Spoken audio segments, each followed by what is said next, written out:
The first thing I noticed when I pulled up the gravel road was that the resort parking lot was full on a Tuesday afternoon in October. That didn't make sense. The ski lifts weren't even running yet. I stepped out of my truck and looked up at the wooden sign, Pine Ridge Mountain Resort. My Uncle Drew's name was still bolted up there underneath in faded paint. Owned and operated by Drew Gallagher. But Drew had passed away 5 years ago, and as of last week, this place was now legally mine. What I didn't expect was to find the resort operational. Kids were playing by the lodge fire pit. A couple was checking into one of the cabins. I watched a woman in a puffer vest take a key from a lockbox and disappear into Unit 3. I had one question running through my head. Who the hell was running my resort? I headed straight to the office. The front desk had a rusted bell and a laminated emergency contact. Karen Whitmore, HOA chairwoman. Just my luck. I was still trying to wrap my head around what HOA chairwoman had to do with my mountain resort when the door banged open, and in marched the woman herself, mid-50s, severe bob haircut, clipboard clutched like a weapon. "You can't park there," she barked, pointing outside. "That spot is reserved for HOA board members." I turned to face her. "I'm the owner," she blinked. "Excuse me?" "Name's Carson Gallagher. My uncle Drew Gallagher owned this place. He passed. I inherited it." Karen wrinkled her nose like I'd tracked in dog crap. "Well, Mr. Gallagher, I find that highly suspicious. This resort has been under the care of the Pine Ridge HOA since Drew's unfortunate absence." "Care?" I laughed. "You mean you've been running it?" She crossed her arms. "We've kept it from collapsing into disrepair. That gives us certain privileges. Like collecting rent." Her face twitched. "I saw the guests, the bookings. You've been renting out my cabins for 5 years." Karen hesitated. "The HOA board voted to temporarily assume management duties. Of course, the funds go toward maintenance, insurance, and community functions." I walked behind the desk and grabbed the ledger. "This says you've made over $300,000 in rental income since 2018. She tried to snatch it back. I held it high. "That's theft," I said. "I'm going to need every record, every receipt, and I want the keys to every cabin by tonight." Karen's eyes narrowed. "You have no idea what you're getting into, Mr. Gallagher. You might own the land, but the HOA owns the rules, and we don't take kindly to threats." I leaned in. "You're going to hate what I do next, then." I took the ledger, walked out, and drove down the hill to the sheriff's office. If Karen thought she could keep playing resort manager with my property, she was about to learn the hard way that I came prepared. I wasn't just some city guy with a windfall. I was a contractor with 20 years of legal contracts under my belt. And I was done letting someone like Karen Whitmore profit off my name. The sheriff's office was a squat brick building with a crooked flagpole out front, halfway between town and the base of Pine Ridge. Inside, Deputy Alana Cruz sat behind the counter, flipping through a file. She glanced up when I entered, cataloging me in half a second. Mud-caked boots, lodge dust on my jacket, eyes that hadn't blinked since I'd opened that ledger. "Help you?" she asked mildly. I dropped the book on the counter. "Deputy, I need to report financial misappropriation, unlawful property control, and possibly tax fraud. I've got 5 years' worth of rental income logged in their money collected by an HOA that never had legal authority to manage the property." She raised an eyebrow. "You're the Gallagher nephew. Looks like my reputation got here before I did." She opened the ledger, flipping through the columns. Her eyes narrowed as her finger traced the numbers. "They've been booking the cabins. Under what entity?" "Pine Ridge HOA. No license, no management agreement, and no probate court authorization. They moved in like vultures after my uncle died." She shut the book and stood. "Come with me." In a back room, the sheriff himself, Rick Mallory, a deliberate man with a face carved by high-altitude winters, was hunched over a county map. Alana handed him the ledger without a word. He skimmed it, expression tightening. "You got proof you're the legal heir?" he asked without looking up. I pulled out a folder and slid it over, probate documents, notarized statements, and the title transfer. He read every page before finally meeting my eyes. You planning to press charges? I want every cent back. And if they forged anything to keep this going, I want to see them in court. He nodded slowly. Then we'll start with a cease and desist. I'll get a deputy up there to shut down rentals pending an investigation. You'll need to file a civil suit for the back pay. But if we find falsified tax documents or forged county filings, that's criminal. I leaned forward. Check the county assessor's office. I'd bet they filed fake paperwork to claim temporary custodianship. Mallory handed the folder to Alana. Get records from the assessor's office and cross-check their filings since 2018. I want to know who signed what and when. As Alana left, he turned back to me. You'll also want to talk to the county zoning board. If they've been using the cabins commercially without a valid permit, that's another violation. I didn't need to be told twice. The zoning office was housed in a smaller building across the parking lot. Inside, a jittery clerk named Theo pulled the resort's file after a 10-minute search. He tapped a page near the back. See here. There's a conditional use permit issued in early 2019, signed by the HOA chairwoman, but it's not consistent with the original zoning ordinance. There's no indication it was ever approved by the Board of Supervisors. Who was the official listed as property owner on that permit? I asked. He leaned in. It says Community Trust Pine Ridge HOA. That's not a legal entity we recognize. I took a photo of the document. That's fraud. Theo looked alarmed but said nothing. Back in my truck, I drove straight up the mountain. The air had turned sharp and dry, the kind that creeps into your bones before the snow hits. When I pulled into the resort lot, 2 teenagers were unloading their bags near cabin 4. A handwritten welcome note was taped to the door, signed by management. I snapped a photo, then turned as a black SUV pulled in behind me. Deputy Cruz stepped out. She walked up to the guests first. I'm going to ask you to hold off checking in. This property is under an active investigation.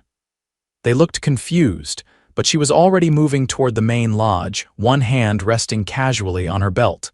Inside, Karen was rearranging brochures on the desk like nothing had happened.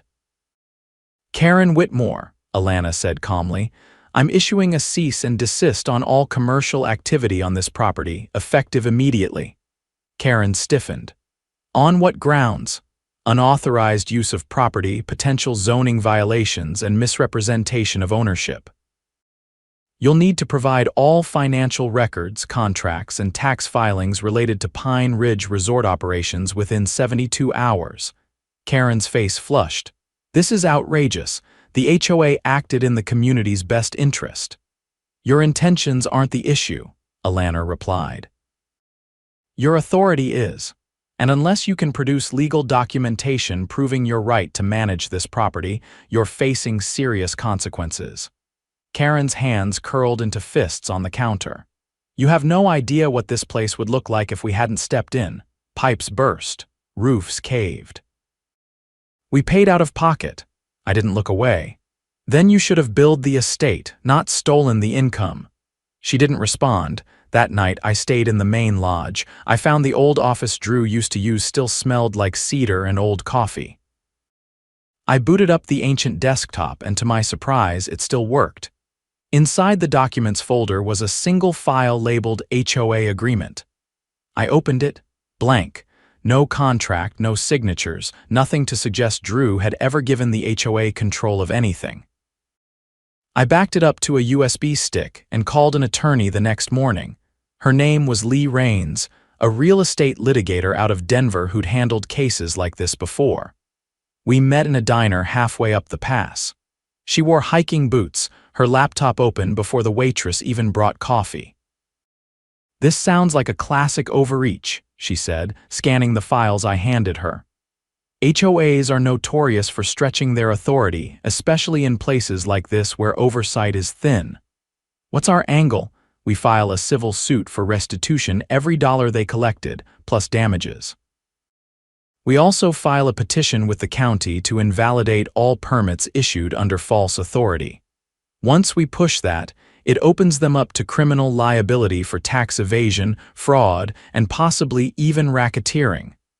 I sat back. You're saying this could go federal if there's wire fraud or misrepresentation in interstate bookings, yes. And with the sheriff already involved, we've got the foundation. The next morning, court filings went out. By noon, subpoenas were served to the HOA board. I watched from my truck as servers handed envelopes to each member, 4 of them, all looking like they'd just been told the mountain was about to fall on them.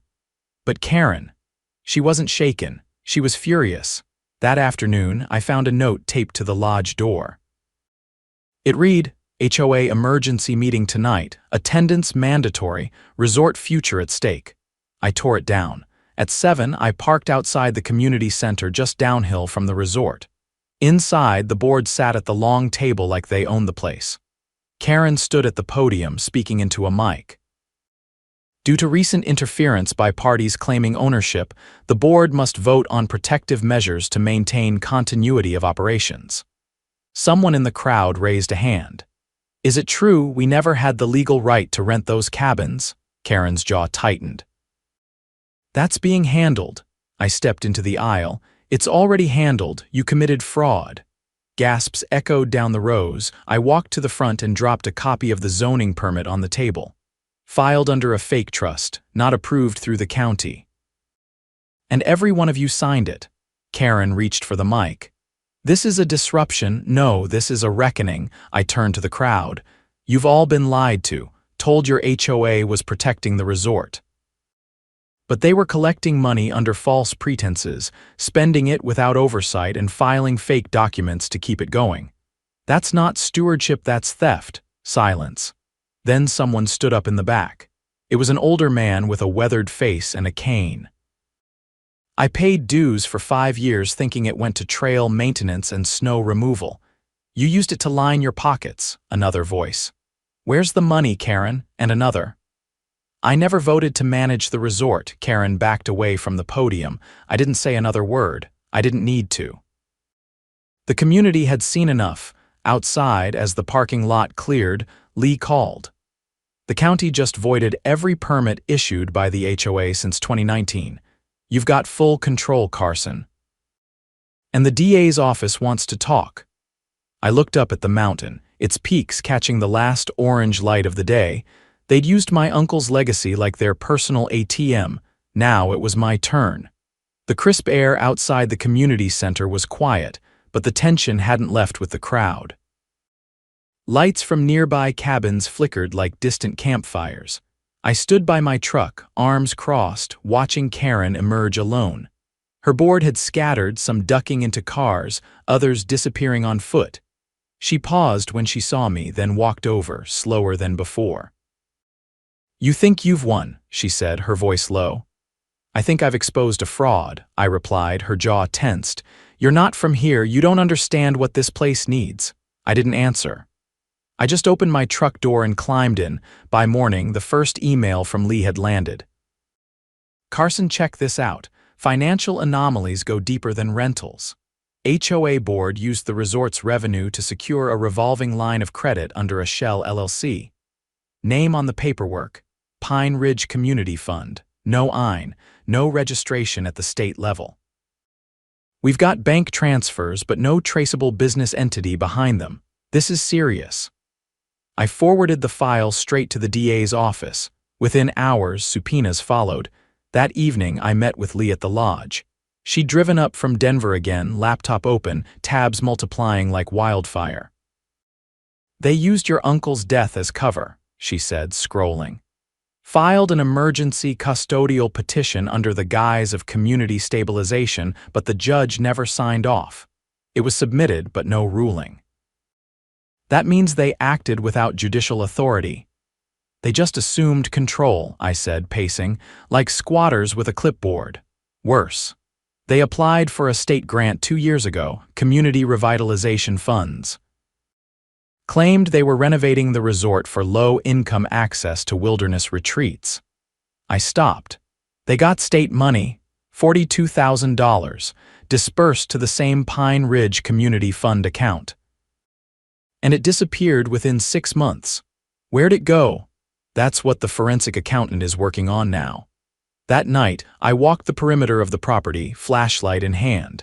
I passed cabin 10 and noticed something strange. The back door had a new keypad lock. Not the kind installed by my uncle, not even the same style. I took a picture and made a note. The next morning, Deputy Cruz met me outside the lodge. "Need you to come down to the station," she said. "We've got something." We drove in silence down the winding hill. At the station, she guided me to the back, where Sheriff Mallory was reviewing security footage on a dusty monitor. He gestured me over. "Last month," he said. "Take a look." The footage showed Karen parking behind the lodge after dark. She used a key to enter, then emerged 40 minutes later carrying a locked cash box and a thick file folder. "That folder," Mallory said, pausing the video, "matches the description of what you reported missing from the office safe." I nodded slowly. She said she was keeping records safe. That folder had my uncle's original tax documents, ownership receipts, even a letter from a local lender freezing an old loan. She had no right to remove it, Mallory said, and that cash box, we've confirmed it wasn't logged in the HOA's accounts.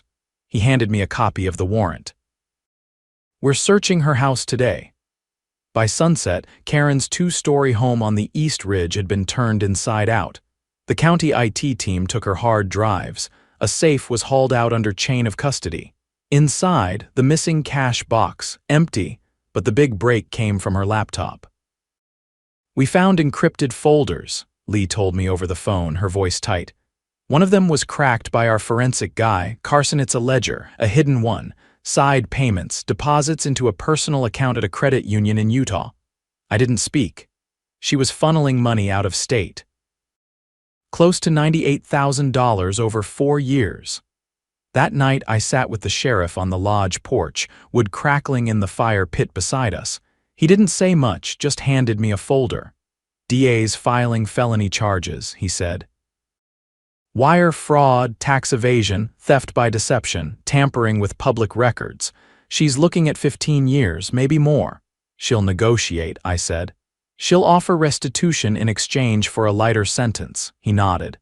"Maybe, but the state grant complicates things. That's public money. And the feds are circling."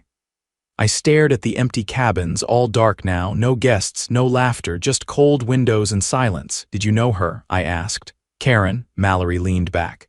"She used to run the town library, organized, sharp, but something changed after your uncle died. Power does strange things to people when no one's watching." The next day, I called a meeting, not a secret HOA affair, but a public town hall. Flyers went out, people showed up. Not just resort neighbors, but folks from town, business owners, former guests, people who remembered Drew. I stood at the front, no podium, just a marked-up blueprint of the resort tacked to the wall behind me. "I'm reopening the lodge," I told them. "But not the way it was. No more hidden fees, no false boards, no skimming off the top. We'll run it as a cooperative. Local hires. Transparent books. And every cabin will have a name, not a number. People remember names." A man in the second row raised his hand. Wore a fleece jacket with the county emblem. "You gonna need permits for all that?" "I've already applied," I said, "and the county's waiving fees for the first year." Turns out cleaning up corruption earns goodwill. A woman near the back stood. "You keeping the trails open to the public?" I nodded. "Your kids walked those trails before the HOA put up signs. We're taking the signs down." There was no applause. Just a quiet shift, the kind of silence that comes when people finally believe they're being heard. Afterward, as I shook hands and listened to stories about my uncle I'd never heard before, Lee pulled me aside. "There's one more thing," she said. "We found an unsigned deed transfer in the safe. Dated 3 months after your uncle died. Someone tried to transfer the property into the HOA's name retroactively." "Who?" The signature line's blank, but the notary stamp is a fake, printed from a template. That's forgery. More charges. Federal this time. Interstate intent to defraud. The FBI's already reviewing it. I stepped outside into the cold. The mountain loomed above, quiet and steady. For the first time, it felt like it belonged to me not just on paper, but in the way the wind moved through the trees. The resort wasn't just a property anymore. It was proof. Proof that a small group of people could be undone by truth, by law, and by those who refused to be silent. And I wasn't finished yet. The cabins would be restored. The trails would welcome hikers again, and every ledger, every booking, every dollar would be accounted for, open for anyone to see. Justice wasn't just something you demanded. It was something you rebuilt, piece by piece, where the damage had been hidden longest. The first snow came early that year, dry and wind-blown, dusting the mountain in white like a warning. I stood on the porch of Cabin 7, watching the flakes gather on the railing while inside, a state auditor rifled through stacks of confiscated HOA documents. He didn't look up when I stepped in, just kept flipping pages and marking tabs with thin yellow post-its. These bank transfers, he said, were rerouted through 3 different accounts, all within the last 18 months. The trail stops at a firm in Nevada that doesn't actually exist. Shell company, I asked. No, phantom account. Someone burned a trail. This was intentional. A week earlier, the district attorney had expanded the investigation. What began as a local fraud case had grown teeth.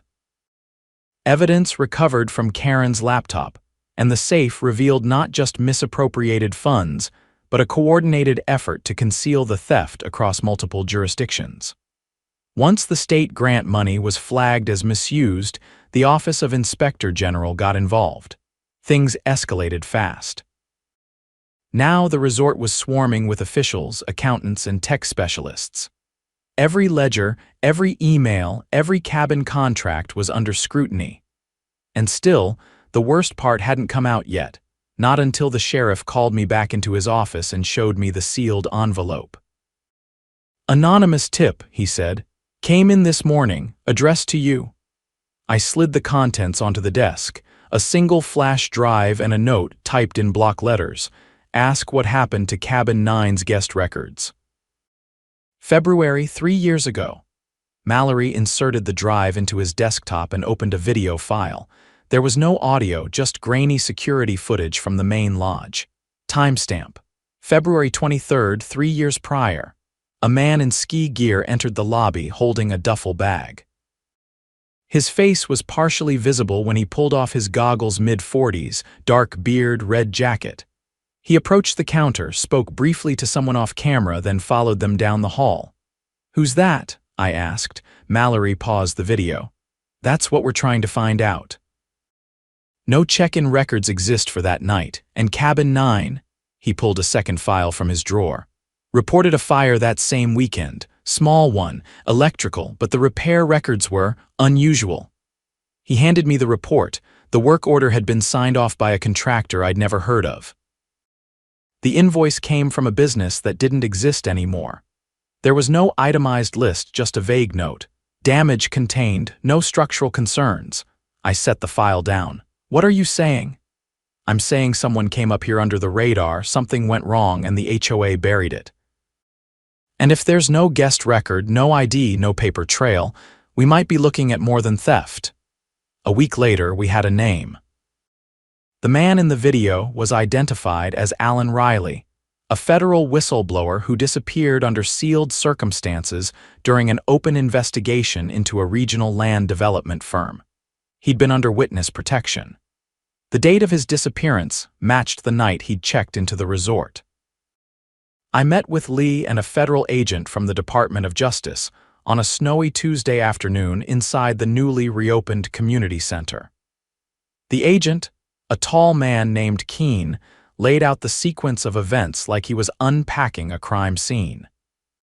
Riley was staying off-grid until a scheduled deposition, he explained. His handler arranged for a remote location, quiet, secure. The HOA approved the booking directly through a back-channel account, no standard reservation. And then he vanished, Lee said. After that, Keene continued, we lost all contact. His phone pinged once more here, then nothing. The case was frozen due to lack of physical evidence until your tip came in. I looked at Lee. They used the resort as a black site. Not officially, Keene said. But someone within the HOA knew who he was, knew what he was hiding, and helped make sure that whatever he knew never made it to court. The entire room shifted. This wasn't just about money anymore. The DOJ built a timeline. The funds stolen from resort operations had been partially redirected to pay off private security contractors' names scrubbed. Licenses expired. Some traced to firms that had previously worked in overseas conflict zones. One individual, tied to a former board member, had been placed under federal surveillance. Karen, now in custody, refused to speak. Her attorney made vague threats about cooperation, then stopped responding altogether once the federal indictments were filed. I was called to testify before a grand jury a month later. Inside a low-ceilinged courtroom in Denver, I presented everything: the forged permits, the fake trust, the missing guest records, the falsified repair logs. I handed over photos, emails, and the notarized deed with the counterfeit stamp. The prosecutors asked their questions with surgical precision. The jury listened stone-faced. When it was over, I walked outside into the cold and called Lee. "They're charging her with conspiracy to obstruct a federal investigation," I said. "Among other things." "She'll flip," Lee replied. "They always do when prison gets real." And she did. Karen entered a plea deal within 2 weeks. In exchange for a reduced sentence, she agreed to name every HOA board member involved, provide access to encrypted storage, and testify in court. Her confession was 43 pages long. It detailed how the HOA had been approached by a third-party fixer promising funding for the resort in exchange for special accommodations. They'd accepted. The fixer was later identified as a contractor linked to a now-defunct defense procurement group. He was arrested in Nevada. The resort was cleared of all federal entanglements by early spring. I spent the following months rebuilding not just the buildings, but the trust. Cabin 9 was gutted and redone from scratch. We held a dedication ceremony for Alan Riley, planting a pine tree outside the cabin in his name. His family, who had never received answers, finally got closure. The resort reopened on the first day of June. We didn't call it Pine Ridge anymore. That name had been stained too deeply. We renamed it Gallinger Pines in honor of Drew, the man who'd built it, trusted people to do right by it, and never imagined how far they'd go to corrupt it. The cooperative launched with 20 community members, each with a defined stake and a transparent vote. We set up quarterly town reviews, open books, and a zero-tolerance policy for concealed dealings. Lee helped us draft the bylaws. Sheriff Mallory joined as an advisory board member. Even Theo, the zoning clerk, came aboard as treasurer. As for me, I kept the same cabin my uncle had lived in. Refinished the deck. Replaced the old stove. On quiet mornings, I'd sit with coffee and watch the mist roll down the mountain, knowing every inch of this place had been reclaimed honestly, legally, and with grit. The final settlement awarded me back the full rental income with interest. The state grant was repaid in full through the liquidation of HOA assets. The rest, it went into rebuilding the community center, restoring the trails, and creating a scholarship fund for local kids studying environmental science or hospitality. Justice wasn't a clean line. It had jagged edges, long delays, and moments where the whole thing felt like it might unravel. But in the end, it held. They'd stolen 5 years of income, stained my family's name, and nearly turned a mountain into a lie. Now they owed me, and they paid.